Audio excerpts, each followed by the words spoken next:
Hola, ¿cómo va? Bien, el video lo vamos a dedicar a acercarnos al texto de Descartes que tenemos para leer, prepararnos para la lectura.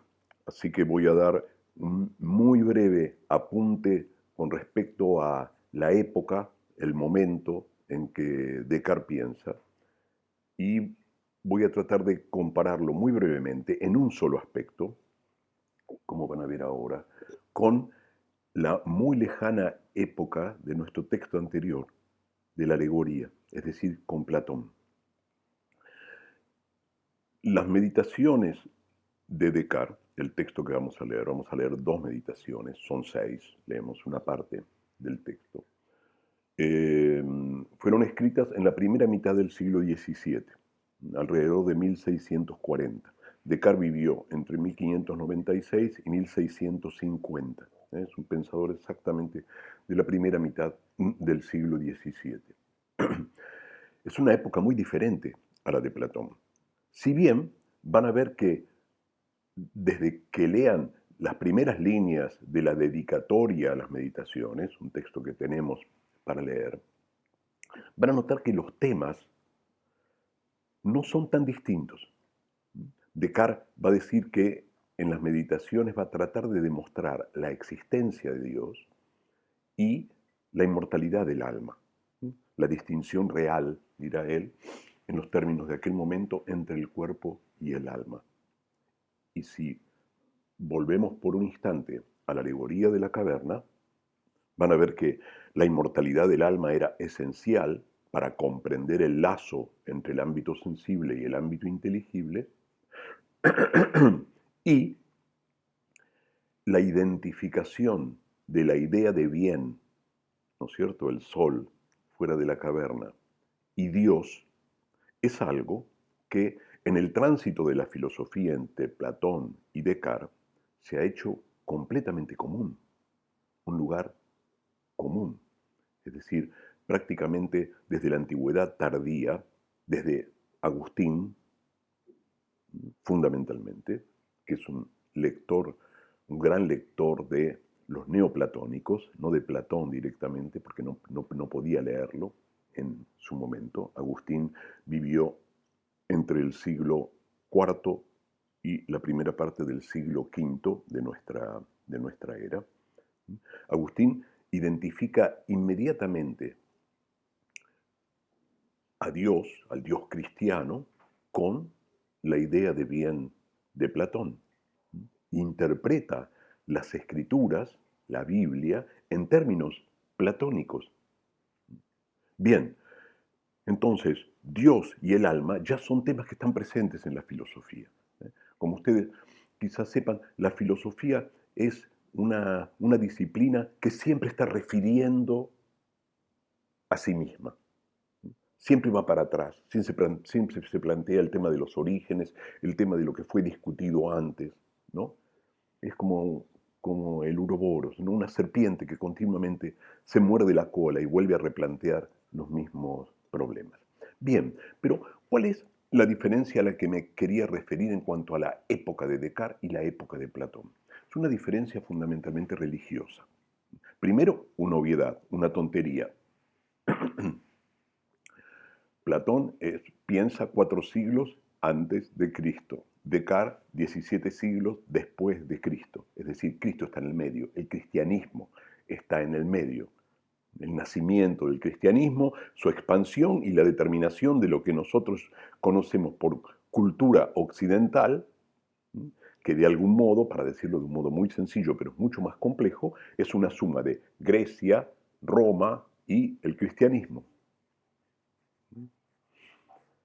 Habría que ver, obviamente, qué papel juega el Islam, digamos, en esa composición, y es también muy importante. Pero, ¿cuál es esa diferencia? Que en Platón la religión no es tan importante.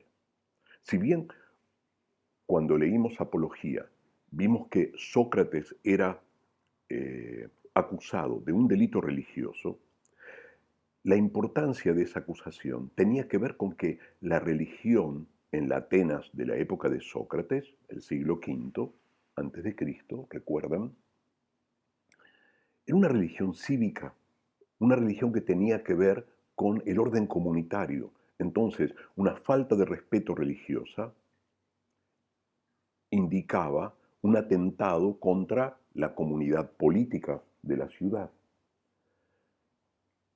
Pero no hay para el pensamiento platónico un límite, podemos decir, religioso en cuanto a qué pensar. Porque es una religión que no tiene dogmas. ¿Qué significa dogmas? Dogmas son las afirmaciones que uno no puede discutir. Cuando una persona tiene dogmas o cuando decimos una actitud es dogmática, es la de un tipo de pensamiento o una persona, si la aplicamos a una persona, que tiene ciertas ideas imposibles de cambiar, que no se discuten, que no están en juego, que no pueden participar de un diálogo, digamos, ¿no? Dogma es lo que no cambia, es así. Y en la religión griega no hay dogmas. No hay dogmas fundamentalmente porque no hay textos sagrados. Sí veíamos con nuestro viejo Sócrates que los poetas, los grandes poetas, eran inspirados, que eran médiums de la palabra de los dioses y en ese sentido algo de sagrados tenían. Para Sócrates no sabía nada, digamos, pero algo de sagrados tenían. Pero sin embargo, no es concebido el texto poético como un lugar donde los dioses voluntariamente, para decirnos algo, se expresan. No pensaría nunca un griego que Ilíada y Odisea son palabra de Dios, como se dice en el oficio de la misa cristiana cuando se leen los evangelios. Es decir, Homero no es un dogma.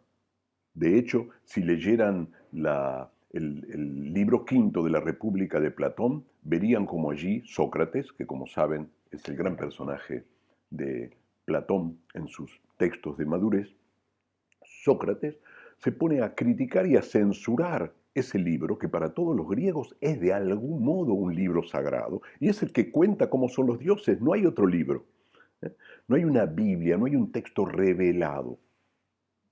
Esa es una enorme diferencia con respecto a las religiones históricas, toda la tradición judeo-cristiana y también el Islam. Las tres religiones, el judaísmo, el cristianismo y el Islam, tienen textos sagrados, textos que son Dios, se identifican con Dios, son la palabra de Dios, es decir, textos que de algún modo no pueden ser discutidos y en ese sentido son dogmas. Esto no es tan sencillo y nunca, ni en la historia de la Iglesia, ni tampoco en la historia del Islam, ni en la del judaísmo, los textos de la revelación, la Biblia, por decirlo de un modo muy general, y el Corán, nunca han sido exactamente considerados dogmas en el sentido de no hay otra interpretación posible más que esta, porque son textos complejos, textos que dan lugar a muchas especulaciones. De hecho, las interpretaciones canónicas, por decir así, de la Iglesia cristiana, de un modo definitivo, pueden haber sido fijadas a partir del siglo V, del siglo VI de nuestra época. Pero todos esos dogmas, como por ejemplo la naturaleza de Jesús o la Trinidad, que Dios sea Dios Padre, Hijo, Espíritu Santo, por ejemplo, son cosas que en los primeros siglos de la Iglesia fueron muy discutidas con sangre. Entonces, esa característica de una palabra revelada sí pone a un pensador cristiano, como va a ser Descartes, en una situación muy particular. Porque si el filósofo busca la verdad, como la buscará Descartes, la verdad tiene de algún modo un límite. porque la verdad está de algún modo determinada por lo que ha dicho Dios. ¿Mm? ¿Se comprende? Es decir, hay, por decir así, un piso y un techo donde el pensamiento verdadero se puede mover. No puede pensarse cualquier cosa. Por supuesto que han transcurrido toda la antigüedad tardía, la primera Edad Media, la última Edad Media, el Renacimiento, ¿no? El Barroco, Descartes, siglo XVII. El pensamiento dogmático de la Iglesia ha sido muy golpeado durante el siglo XVI y XVII por la aparición de nuevas formas de conocimiento que estuvieron presentes durante la Edad Media, pero que ahora florecen y se asientan, como por ejemplo el conocimiento de observación, de experimentación. Descartes es contemporáneo al primer desarrollo de lo que vamos a llamar la ciencia físico-matemática. Es contemporáneo de Galileo. Y también, como sabrán, es contemporáneo de cierta resistencia de algunos sectores de la Iglesia romana o de otros lugares de Europa, de la resistencia a esos nuevos tipos de conocimientos. Algunos de ustedes habrán escuchado, al menos de casualidad, que Galileo tuvo que renunciar frente al Santo Oficio, la Inquisición romana, justamente en la primera parte del siglo XVII, alrededor del 1632, Descartes ya, se dan cuenta, es una persona adulta, de 30 y pico de años en aquel momento, tuvo que renunciar a el sostenimiento que sus escritos hacían de la teoría copernicana, aquella que de algún modo había cambiado la forma de concebir el cosmos, sacando a la Tierra del centro de la creación y poniendo al Sol dentro de ese centro y a la Tierra junto con los otros planetas girando alrededor de ese Sol. Entonces, Descartes vive en una época convulsionada en cuanto al conocimiento. Es un poco simplista pensar que la Iglesia es completamente reticente y que no quiere dar lugar a nuevos conocimientos. Es una época muy compleja, como toda la Edad Media, muy compleja. Pero, justamente, un pensador como Descartes va a tratar de pensar con delicadeza, con cuidado, con prudencia. Por eso van a ver en la dedicatoria a los teólogos de la Sorbona, que es el primer texto que les indiqué para leer, van a ver cómo él opera con las palabras con una cierta delicadeza, como les decía, haciendo un poco de cintura, podríamos decir, en lenguaje futbolístico, acerca de sus afirmaciones. Esa es una diferencia enorme. Platón piensa, digamos, libremente en términos religiosos. Descartes no está en contra de la religión. Ojo, de entrada van a escuchar que él va a demostrar la existencia de Dios y la inmortalidad del alma. Es decir, no está en contra de esos dogmas tan claros, sencillos, primarios, digamos, en la religión cristiana. ¿Cuál es la novedad en ese sentido de Descartes? ¿Cuál es su problema? Porque va a ser un pensador problemático. Algunos habrán leído, si leyeron la introducción de Adolfo Carpio, digamos, el textito que les di para leer, que Descartes es considerado como el padre del pensamiento moderno, de la filosofía moderna. También es considerado un científico, un matemático, un geómetra, un óptico, es un extraordinario pensador. Pero, ¿cuál es su novedad?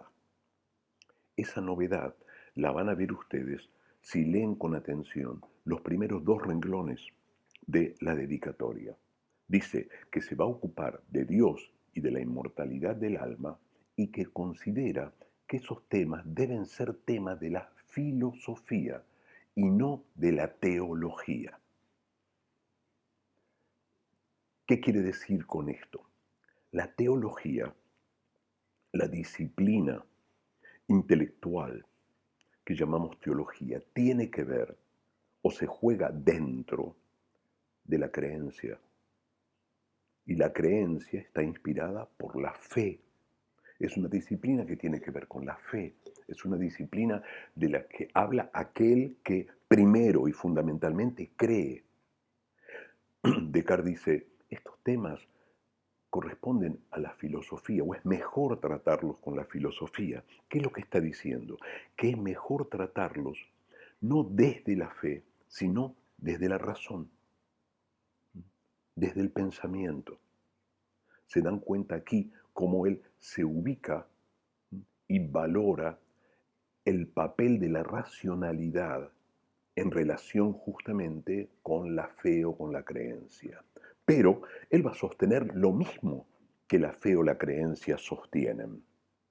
Es decir, que él va a jugar su pensamiento en este ámbito de tensión que existió siempre dentro del cristianismo entre la fe y la razón, el pensamiento. ¿Cómo se llevan? Esto es una discusión desde, como les decía, la antigüedad tardía hasta Descartes. Podemos decir hasta hoy, digamos, ¿no es cierto? Para el creyente eso se sigue jugando. Por ejemplo, en Agustín, en el siglo, principios del siglo V, como les decía antes, hay una fórmula agustiniana que es entender para creer, creer para entender. Es una fórmula rara, ¿no? Pero fíjense que Agustín es representante de la gran síntesis entre la antigüedad greco-romana y el nacimiento y el desarrollo del cristianismo, ¿no? En esa frase lo que se está plasmando es una cierta relación entre racionalidad y fe. Hay que creer, es decir, hay que creer en la escritura, hay que creer lo que Dios nos dice en el texto sagrado. Pero también hay que, con nuestra razón, con nuestra inteligencia, entender lo que la Escritura dice. No se puede, ¿no es cierto?, meramente creer, sino que hay que tratar de comprender. Esa es una relación que establece Agustín entre los siglos IV y V. En Descartes van a ver de inmediato que la balanza comienza a pesar inequívocamente del lado de la razón. Descartes va a hablar en esa dedicatoria que tenemos para leer de la razón que demuestra, la razón que prueba. Va a hablar de nuestra inteligencia, de la fuerza de nuestra inteligencia.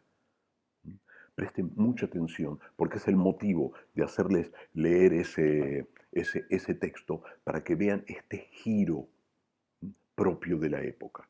Ese giro que va, si queremos exagerar, volver a la razón humana casi un dogma. Es decir, algo en lo que se confía ciegamente, ¿no? Descartes es alguien que confía en el poder de la razón. Si comenzamos a leer ese texto, van a ver que entonces se plasma en él esta tensión inmediatamente entre razón y fe. Descartes dice, léanlo con atención, por favor. Descartes dice, es un tema ya para nosotros, los creyentes, innecesario. ¿Por qué? Porque creemos en Dios y creemos en la inmortalidad del alma, ¿no es cierto? Sin embargo, él trata de mostrar por qué le parece conveniente volver sobre esos temas y demostrarlo ya desde la filosofía. Es decir, él nota podemos leerlo entre líneas, una insuficiencia con lo que hasta ahora o con el modo en que hasta ahora se ha demostrado la existencia de Dios y de la distinción del alma y el cuerpo. ¿De acuerdo? Y pone por delante un argumento en el que quiero que se concentren bien para comprender justamente esta preeminencia, este valor que Descartes le da a la razón. Y dice así: sería muy conveniente para nosotros que aquellos que no han sido tocados por el don de la fe, por la gracia, porque para Descartes la fe es un don gracioso, una elección de Dios, que aquellos que no han sido tocados por la fe puedan igual comprender que Dios existe y que el alma es inmortal. ¿Y cómo sería? ¿Cómo sería eso posible? Porque para alguien que cree, esa demostración no es necesaria, ¿no? Y si alguien que no cree nos preguntase por qué creemos, nosotros le responderíamos, atentamente escuchen ese argumento que está en la dedicatoria, que creemos porque así lo dice la Sagrada Escritura. Es decir, creemos en Dios porque así lo dice la Sagrada Escritura, la Biblia. ¿Mm? ¿Y por qué creemos en lo que dice la Biblia? Porque es la palabra de Dios, porque procede la Escritura de Dios. Se dan cuenta, dice Descartes, que alguien que no cree encontraría en ese razonamiento una circularidad. ¿Qué es un círculo vicioso o una circularidad? Que aquello que se quiere sostener está justamente apoyado en sí mismo, en sí mismo. ¿eh? Creo en Dios porque lo dice la Escritura y creo en la Escritura porque es palabra de Dios. ¿no? Dice, esto para los que no creen, eso es un círculo, no vale nada. ¿Qué hay que hacer? Hay que romper ese círculo, demostrar fuera de ese círculo la existencia de Dios. Y ahí entonces volvemos a lo que Descartes critica de esta visión dogmática, como yo les decía antes, del pensamiento. Se trata de no pensar en función de una afirmación que no se discute, sino de demostrarla con la marcha misma de la inteligencia. Quiero decir, si yo pienso dogmáticamente, yo creo en Dios, es decir, lo tengo en el bolsillo ya la creencia, y piense como piense, en la dirección en que piense, siempre en algún momento lo voy a encontrar a Dios, porque ya lo tengo en el bolsillo. ¿Se dan cuenta? Es contra ese tipo de pensamiento que Descartes combate.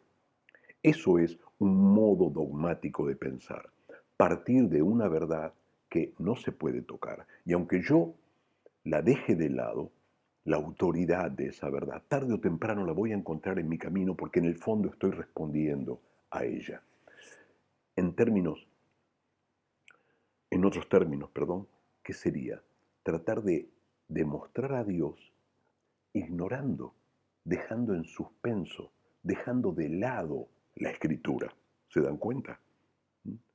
Si leen el texto de Carpio van a ver que dice que Descartes lo que critica es un modo de pensamiento donde siempre se parte de un criterio de autoridad, de un criterio donde, bien, partimos de lo que dijo Aristóteles, partimos de lo que dijo Platón, partimos de lo que dijo Sócrates, si algo hubiese dicho, ¿no?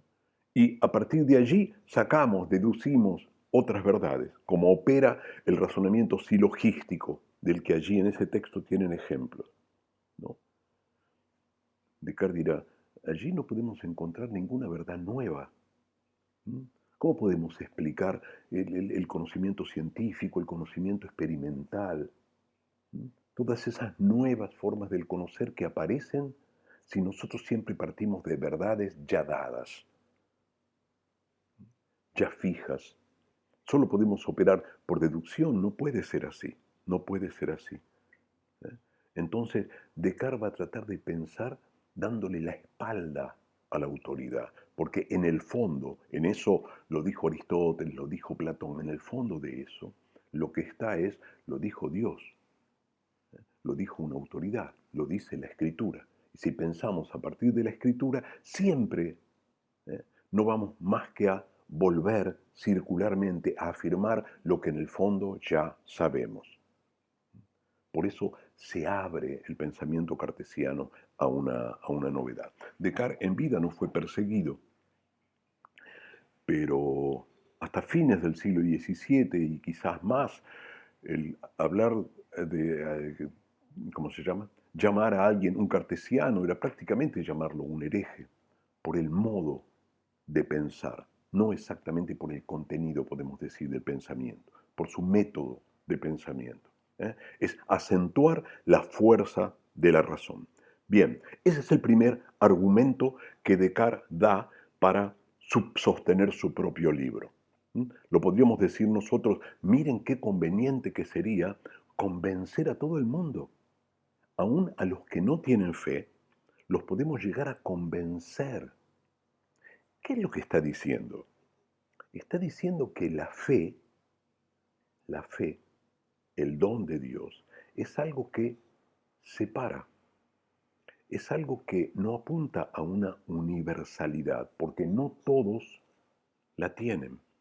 En cambio, si podemos convencer a todos con argumentos claros, simples, exactos, precisos, quiere decir que todos tienen esa facultad que llamamos el entendimiento, la razón, que sí es universal, que sí Dios se la dio a todos.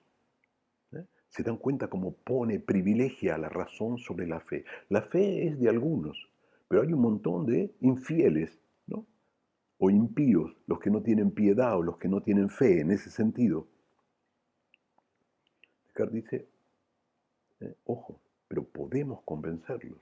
Y si los convencemos, ya nadie más va a dudar. Es la última frase de la dedicatoria, ¿no? Que dice, si con todas estas argumentaciones que yo les voy a dar, convencemos a todos, porque van a ser extremadamente convincentes, ya nadie más va a dudar de la existencia de Dios y de la inmortalidad del alma, ¿no? Va a ser muy importante esa última frase de la dedicatoria, ya nadie más va a dudar, justamente porque en las meditaciones, que es por el camino que vamos a arrancar ahora, se va a tratar justamente de poner en duda al principio de las meditaciones ciertos conocimientos. Déjeme un momentito. Ah, bien, pero ya lo recordé. ¿Cuánto vamos de tiempo? Bien, no los estoy gastando demasiado todavía. Él además argumenta en la dedicatoria no solo esto, es decir, romper ese círculo que va de Dios a la Escritura y la Escritura a Dios, que es completamente accesible para el que cree, pero no para el que no cree, que lo consideraría justamente un círculo, un argumento inválido, sino que también sostiene una argumentación apoyada en la Escritura, para que no se confundan con eso. Es decir, le está diciendo, ojo, también la Escritura nos ordena como una misión irrenunciable, al menos de los filósofos, de nuestra inteligencia humana en general, el poder mostrar la existencia de Dios. Y por eso dice, en realidad tienen razón aquellos que se quejan de que Dios no ha sido bien demostrado. Y allí, obviamente, Descartes abre esa especie de delicadeza, como yo les decía antes, ¿no? Diciendo, en realidad para nosotros, todos los grandes hombres que han mostrado, tratado de mostrar la existencia de Dios, bien comprendidos, cuando son bien comprendidos, dice Renato, ¿eh? Sus argumentos son muy valiosos y definitivos, ¿no? Pero, sin embargo, son a veces tan complejos, ¿no? Que no todos los pueden comprender. Entonces, él propone de algún modo elegir las mejores argumentaciones, quizá proponer algunas nuevas, y anuncia que van a ser las mejores posibles. Lean con mucha atención esa especie, digamos, de soberbia, podríamos decir, para nombrar un pecado en términos cristianos, esa soberbia intelectual de Descartes. Es decir, voy a presentar argumentos de los que no van a poder encontrar mejores, no van a poder encontrarse mejores, ¿no? Lo dice así. No existe, dice, posibilidad alguna para la inteligencia humana de encontrar mejores argumentos. ¿No? Es muy pretencioso el chabón, ¿no? Se dan cuenta que es muy pretencioso. Y, ¿no es cierto? Dice, claro, claro,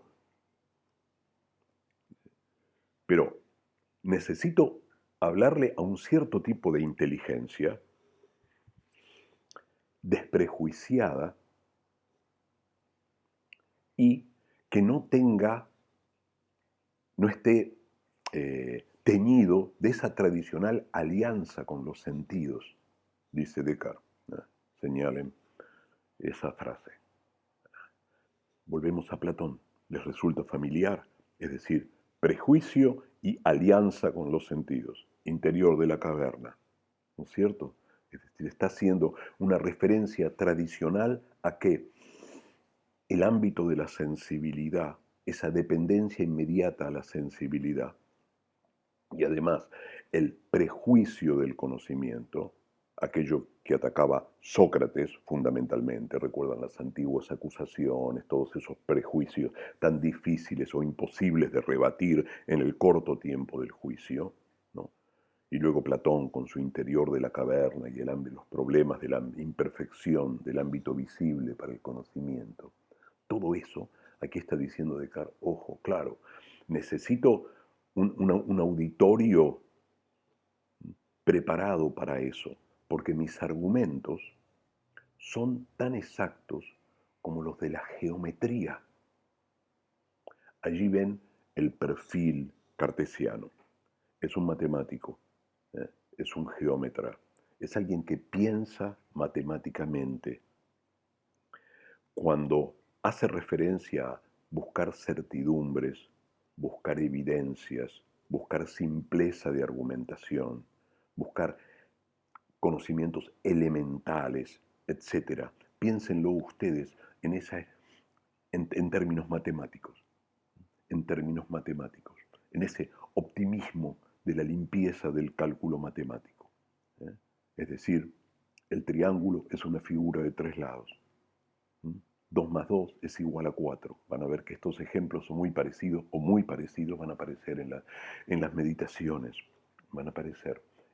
Entonces, ese deseo de evidencia y de exactitud es aquello que Descartes tiene muy aprendido, muy íntimamente experimentado en el ámbito de la matemática y de la geometría. Entonces dice, mis argumentaciones en estos temas van a ser tan exactas como la de la geometría. Esto tiene tradición, ¿no? Hay una vieja leyenda que dice que en la entrada a la Academia de Platón, recuerdan, si han leído mi introducción, que Platón cuando vuelve a Atenas funda una especie de universidad, quizá la primera universidad de Occidente en esos términos, que se llamó Academia.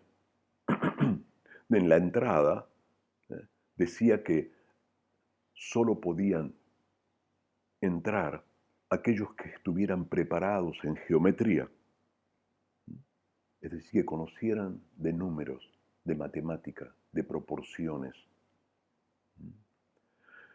Por supuesto, la geometría en la época de Platón no era la misma que en la época de Descartes, pero notan la referencia, la claridad de la razón, la exactitud del pensamiento, el carácter riguroso del pensar, el carácter riguroso del pensar.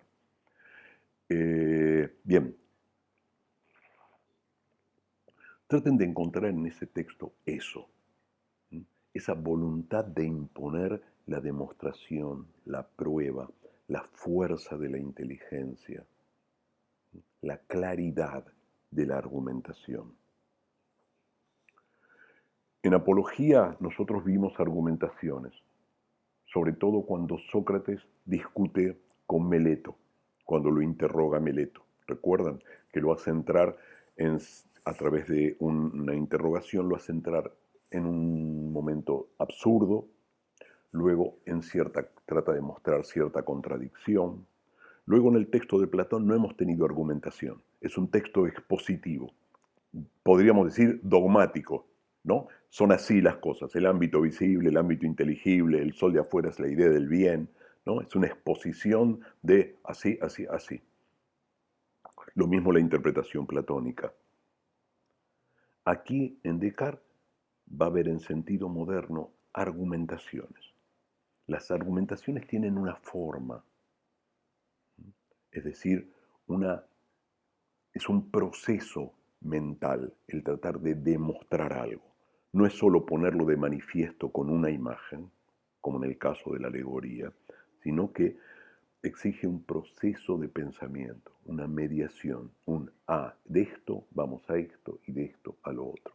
De eso van a encontrar mucho en las meditaciones. Digamos algo para acercarnos a ellas y por este video va a ser suficiente. Meditación. La meditación es algo que se hace en soledad. Es decir, va a ser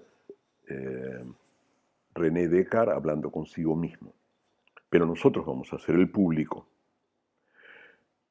Va a ser planteada, como lo van a ver, ya quizás hayan leído algo, como arrancando o partiendo de una vivencia personal. Esa vivencia personal, para una persona que sabe tanto como Descartes, es la de la insuficiencia de los fundamentos de sus propios conocimientos. Una sensación que dice tiene desde hace mucho tiempo de incertidumbre, de flojeza, digamos, de los cimientos de su pensamiento. Se van a encontrar allí con una metáfora arquitectónica, que es la de cimientos de pensamiento y el edificio del conocimiento. Parte, como les digo, de una vivencia personal, pero sin embargo, la marcha de su argumentación y lo que él pretende es algo de contenido universal, algo para todos nosotros que somos los que escuchamos y los que presenciamos esa meditación. Es decir, parte de una experiencia personal, pero no lo tomen como una reflexión meramente subjetiva, tipo, escuchemos a este loco a ver lo que se le ocurrió. No, él pretende justamente tener en su argumentación la exactitud de los geómetras, es decir, de un conocimiento que es universal, necesario para todos. Eso es lo que pretende. ¿Mm? Estamos. Entonces, la meditación tiene un alcance universal. Podemos seguirlo y incluso podemos decir, yo no puedo seguir por este camino, ¿no es cierto? O no lo comprendo, o no me convence la argumentación. Nosotros vamos a recorrer parte de ese camino. Ese recorrido por la primera parte de ese camino va a ser un recorrido de destrucción, porque Descartes, frente a esa sensación de incertidumbre de los fundamentos, de todo el conocimiento, se va a preguntar, ¿puedo conocer? ¿Qué puedo conocer? ¿Por qué tengo la sensación de que todo lo que conozco no es sólido? ¿Lo puedo volver sólido? ¿Lo puedo sostener o tengo que abandonarlo todo? Entonces la tarea que se propone es justamente de deshacerse de todo lo que él piensa, destruir todo lo que piensa hasta ese momento, hasta poder encontrar algún fundamento firme, sólido, esta palabra se utiliza. Algo que no pueda resistir a esa destrucción. ¿Se comprende?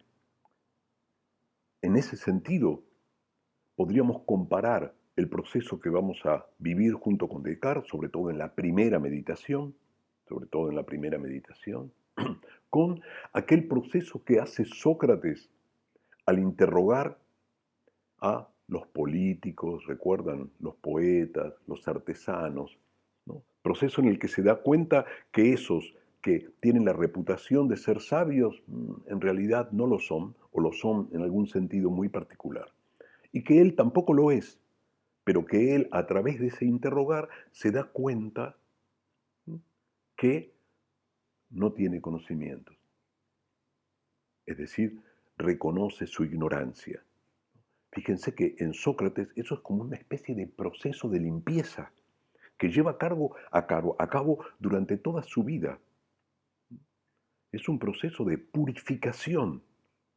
Esto no es conocimiento, esto no es un saber, esto no. Los poetas tampoco saben, aunque parece que supieran. Los artesanos sí saben algunas cosas, pero quieren ampliar su conocimiento a todas y no lo saben. Los políticos no saben un pomo. ¿Eh? Se dan cuenta que ese proceso de limpieza, bien, es lo que va a hacer Descartes ahora, pero no lo va a hacer con un interrogar a otros. No lo va a hacer en la forma del diálogo, como en el caso de Sócrates, sino que lo va a hacer consigo mismo, con su propio pensamiento, con su propia razón. Por eso se trata de una meditación. ¿Mm? Y dentro de esa meditación, ¿qué va a tratar de hacer? Va a buscar eliminar todo aquello que su pensamiento supone. Es el proceso que vamos a leer en la primera meditación, una eliminación, una destrucción, un dejar atrás todo lo que el pensamiento supone antes de ponerse en camino de la verdad. Volviéndolo a poner en términos dogmáticos, si yo supongo, porque creo la existencia de Dios, pongo en marcha mi pensamiento, tarde o temprano voy a encontrar a Dios a través de mi pensamiento porque ya lo tengo atrás. Entonces, podríamos pensar la primera meditación como un proceso de destrucción de los supuestos, de todo lo que yo considero que mi pensamiento supone. Es como una limpieza. Quizás sea imposible, ¿verdad? ¿Cómo pensar sin supuestos? ¿No? Ese va a ser el extraordinario, pero desmesurado intento cartesiano. Pensar sin supuestos. Buscar un pensamiento autónomo, un pensamiento que no refiera ni a lo que dijo Aristóteles, ni a lo que dijo Platón, etcétera, etcétera, ni lo que dijeron los padres de la Iglesia, ni tampoco a lo que ha dicho Dios. Porque creemos en Dios, pero creemos en esta fuerza del pensamiento que lo puede demostrar a Dios por sí solo, con independencia de la creencia. ¿Se dan cuenta? Es la independencia de la razón con respecto a la creencia.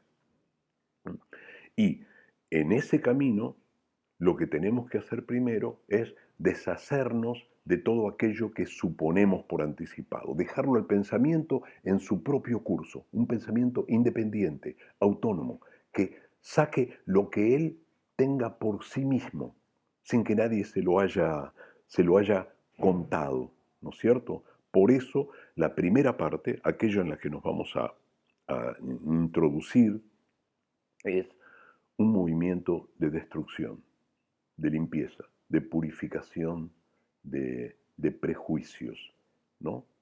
La palabra prejuicios en un sentido muy amplio, no en el sentido solamente de lo que me cuentan, lo que me dicen, lo que creo creer.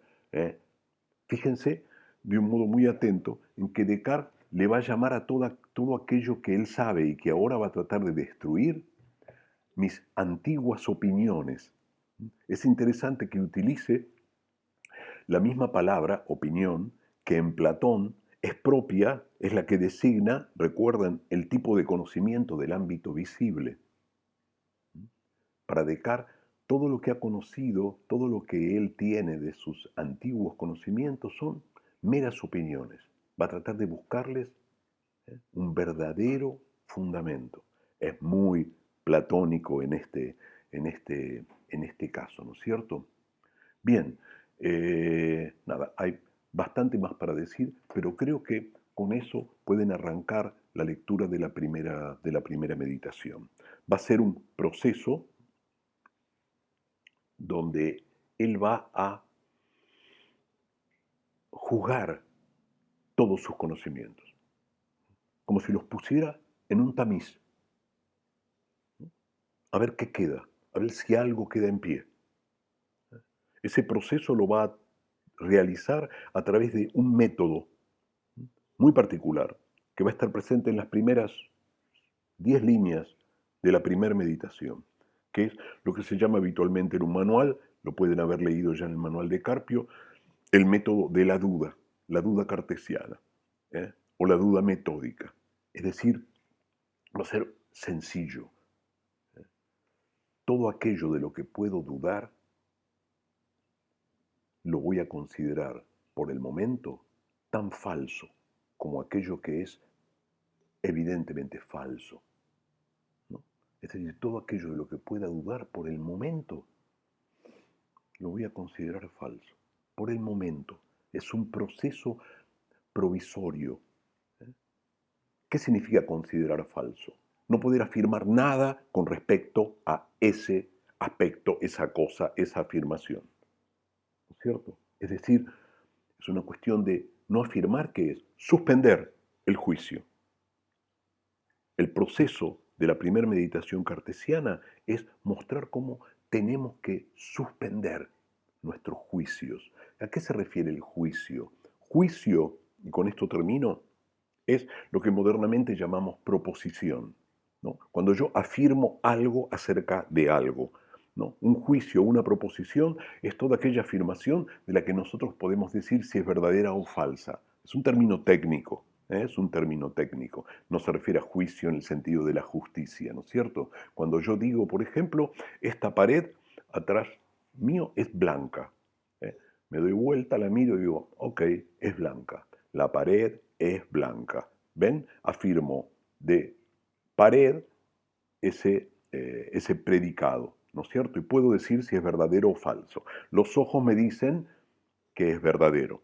O cuando yo digo, por ejemplo, el triángulo es una figura de 3 lados. No necesito dibujarla porque hay algo en mi inteligencia que me dice triángulo, figura de 3 lados, son conceptos que se identifican. Y por lo tanto digo verdadero, verdadero. Si yo diría el triángulo es una figura de 4 lados, diría falso. Eso es un juicio o una proposición, ¿no? El proceso de Descartes va a ser mostrarnos por qué hay que suspender el juicio, por qué ese tipo de afirmaciones no están bien fundadas. Bien, no los canso más por hoy, voy hasta aquí. En el próximo video atacaremos directamente el contenido de la primera meditación. Tengo que cortar, ¿no?